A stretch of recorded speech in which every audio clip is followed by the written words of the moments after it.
जय हिंद। जैसे चलिए हम आज जानते हैं नोएडा के बारे में। जैसे नोएडा के जस्ट बगल में है दिल्ली।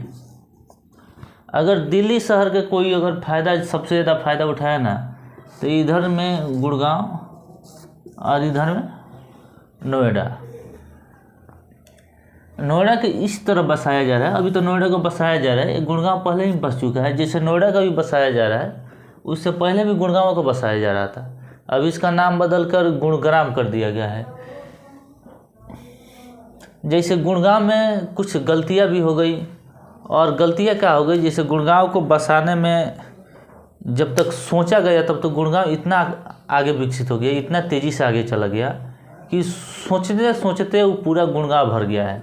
गुड़गांव में कुछ ऐसे कमियां हैं जिसमें कि अभी रोड की, जैसे रोड गुड़गांव के सड़कों पर जाइएगा तो वहाँ पे जाम लग जाता है और नोएडा के सड़कों पर अभी जाम नहीं लगता है। गुड़गांव में बहुत कम पेड़ पौधे हैं, लेकिन नोएडा में हुमच कर पेड़ पौधे, अनगिनत पेड़ पौधे, बहुत ज़्यादा पेड़ पौधे हैं। अगर आप दिल्ली के किसी शहर में हो ना, अगर जहाँ जाम लग जाए तो समझो कि या तो दिल्ली में हो नहीं तो गुड़गांव में हो। नोएडा में ही कहीं कहीं अपवाद है जहाँ जाम लगता है, लेकिन बहुत जगह जाम नहीं लगता है नोएडा में। कोई कोई ऐसा जगह है जैसे अभी रोड बना नहीं है वहाँ पर लग जाता है, जाम लग जाता है। नोएडा में जाम लगने की कहीं भी संभावना नहीं है, बहुत चौड़ी चौड़ी रोड है। तो नोएडा के विकास करने में एक इसका ब्रांच है एनडीए। एनडीए का फुल फॉर्म है नोएडा डेवलपमेंट अथॉरिटी। ये अथॉरिटी ये काम करती है, अगर नोएडा की कोई ज़मीन है, कहीं खाली ज़मीन है, गांव को छोड़ देती है। गांव में कुछ नहीं करती है, गांव को लोग जहाँ हैं वहाँ रहेंगे। लेकिन जहाँ पे खाली ज़मीन है, एकड़ की एकड़, 100 एकड़, 150 एकड़ जितना ज़मीन होती है, और वहाँ की टोटल ज़मीन को नोएडा अथॉरिटी जो है ज़मीन खरीद लेगी और किसानों को क्या दे, अच्छी तरह से मुआवजा भी दे देगी। किसान को क्या चाहिए, अच्छी मुआवजा चाहिए, 2 गुना 4 गुना रेट चाहिए। नोएडा एक खंभा गाड़ने से पहले सबको फूल का फूल मुआवजा दे देती है। अब ज़मीन खरीदने के बाद नोएडा ये डिसाइड करता है कि किस एरिया में क्या होगा। जैसे मान लो ये ज़मीन हो गया नोएडा अथॉरिटी का, और नोएडा अथॉरिटी ये डिसाइड करेगा कि किस एरिया में क्या होगा। सबसे पहले नोएडा का काम है, एक सबसे मस्त काम, पहले तो ये रोड निकालेगा। पहले देखेगा कि रोड, कौन सा रोड ज़्यादा व्यस्त है, कौन सा रोड हेवी चालू रहता है, कौन सा रोड मेन, जैसे ना कि बोलते हैं मेन रोड इस शहर से उस शहर जोड़ने में, तो देखता है सबसे पहले रोड कौन सा है। उस रोड को पहले सबसे पहले वो या 10 गुना या 12 गुना, 10 लाइन का या 12 लाइन का, इतना भयानक रोड चौड़ा है यहाँ पे, हद से ज़्यादा रोड चौड़ा है। यहाँ पे जाम लगने की कोई संभावना ही नहीं रहती है। अगर देखोगे तो 10 लाइन का रोड, 12 लाइन का, कहीं कहीं 15 20 लाइन का, इतना रोड है। इतना रोड होने के बाद इसके बगल से नाला निकालेगा, रोड के बगल से नाला निकालेगा। नाला निकालने के बाद तब ये डिसाइड करेगा किस एरिया में कंपनी, से मान लीजिए कि कुछ ग्रीन जोन घोषित कर दिए थे। ग्रीन जोन के मतलब गार्डन, बगीचा, ऐसे घोषित कर दिया लोगों को, बगीचा में घूमने के लिए पार्क बना दिया। इसमें केवल बगीचा रह सकता है, बाकी कुछ नहीं रह सकता है। दुकान, ठेली वाला, कंपनी, ऑफिस कुछ नहीं चल सकता है। अगर कोई गलती से इसमें खोल भी दिया दुकान तो अगले दिन नोएडा का आएगी बुलडोजर और सब ढा ढूकर, उसके बाद बहुत बड़ा गोदाम है उसमें ले जाकर सब भर देगी। अगले दिन अपना सामान लेते जाना जिसको सामान है। उसके बाद कुछ एरिया वो घोषित इंडस्ट्रियल एरिया, जैसे जहाँ पे पानी लगने की संभावना कम हो, ऊंचाई जगह पे, वहाँ पर घोषित कर देगी इंडस्ट्रियल एरिया। और यहाँ पर घोषित की इसमें केवल बैठेगा तो केवल कंपनी बैठेगा, बाकी कुछ नहीं बैठ सकता है। उसके बाद कुछ कॉलोनी टाइप के एरिया घोषित कर चाहिए। जैसे मान लीजिए कि ये हो गया, ये बिल्डिंग, जैसे चारों तरफ बिल्डिंग बना देगी, चारों तरफ बिल्डिंग बना देगी और बीच में ये जो है कॉलोनी छोड़ देगी। कॉलोनी, इसका मतलब समझे, अगर ये बिल्डिंग बन गया, इधर सारी लोग भर गया, तब बिल्डिंग में फ्लैट तो इतना सस्ता है ही नहीं, 1 करोड़ के ऊपर ही कोई फ्लैट है। अगर यहाँ पे धनी लोग रह गए तो धनी लोग के घर में झाड़ू पोछा करने के लिए कौन जाएगा? बीच वाले कॉलोनी के लोग, गरीब लोग।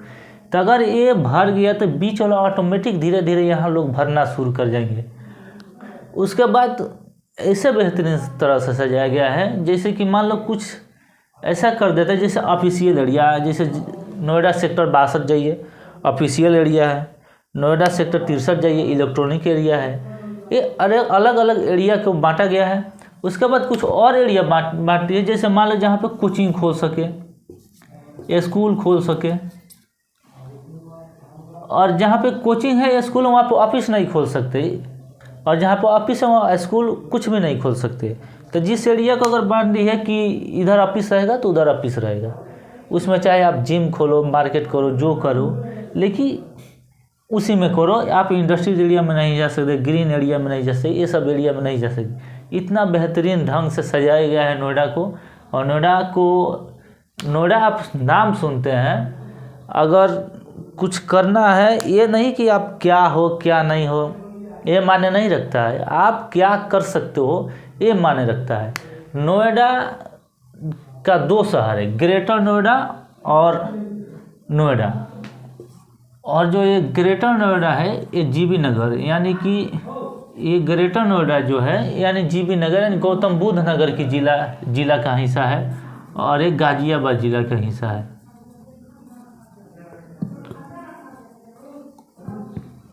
और नोएडा जो है गाजियाबाद जिला का हिस्सा है। लेकिन आज देखिए कि नोएडा कुछ ऐसा कर गया कि यहाँ पर लोग जिला का नाम भूल चुके हैं। गाजियाबाद आज कोई नहीं कहता कि हम गाजियाबाद जा रहे हैं, चाहे ग्रेटर नोएडा थी जीबी नगर जा रहे हैं, कोई भी बोलता है नोएडा जाना है। तो आप क्या हो इसे कोई माने नहीं रखता, या आप क्या सकते हो, करके क्या बन जाना चाहते हो वो माने रखता है। आज देखिए सब लोग ये जिला का नाम भूल गए हैं कि नहीं। और नोएडा का आप नाम सुनते, नोएडा नाम नहीं है, इनका एक और भी नाम है। जैसे यहाँ से हो गया आपका न्यू, वो से हो गया ओखला, आइज इंडस्ट्रियल,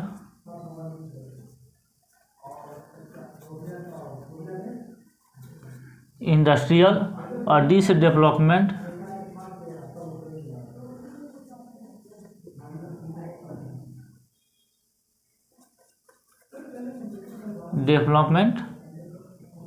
और ऐसे अथॉरिटी।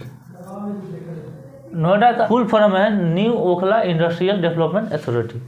नोएडा ये शॉर्ट फॉर्म है नोएडा, पूरा नाम नहीं है नोएडा का।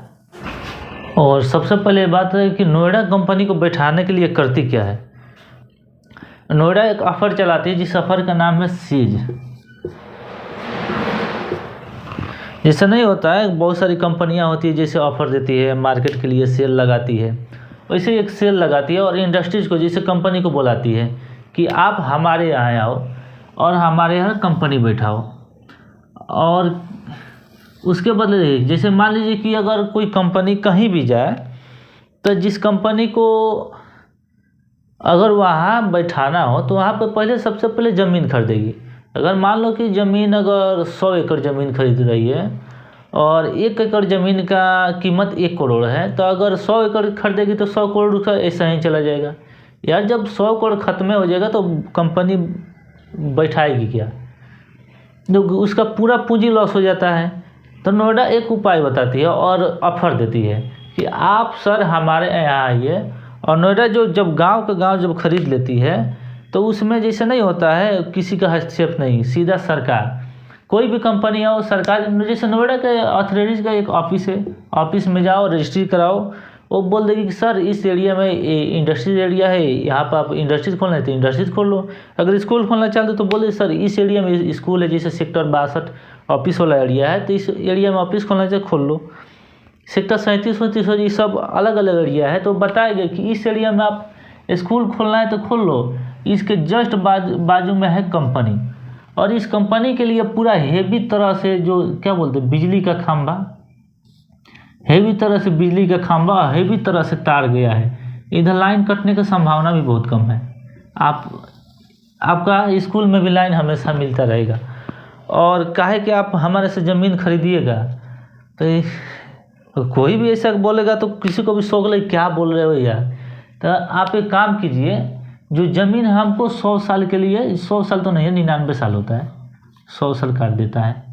आप 99 साल के लिए हमसे ज़मीन ले लीजिए, समझिए कि वो आप ज़मीन खरीद ही लिए हैं, लेकिन ये जिसका जो कीमत है इसका मात्र हमें 10% जैसे एडवांस नहीं होता है, हम लोग कहीं रूम लेने जाते हैं तो 1 महीने का एडवांस देकर रहते हैं, तो 10% आप हमें एडवांस दे दीजिए और आपको 100 साल के लिए फिक्स कर देते हैं। 100 साल में आपको आपकी मर्जी के खिलाफ कोई नहीं हटा सकता है।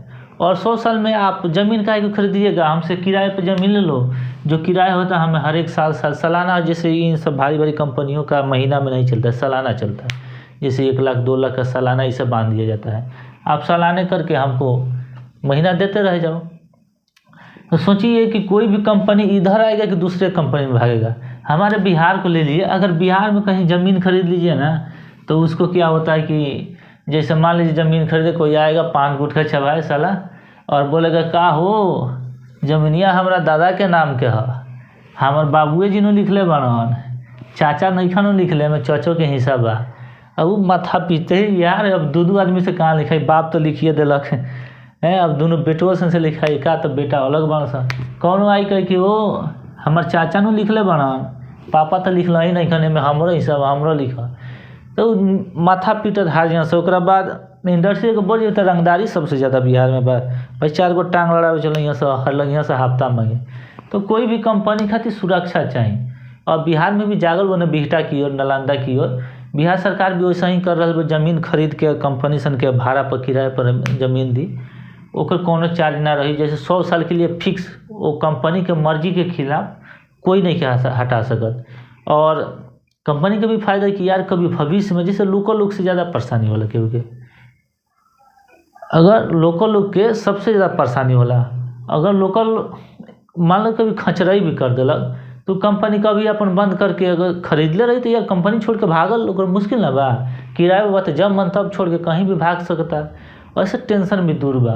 तो कोई भी कंपनी नोएडा में ही आई ऐसे ऐसे एथी बना, लेकिन अभी बिहार जागल बा, देर से जागल, बाकी जागल न सही।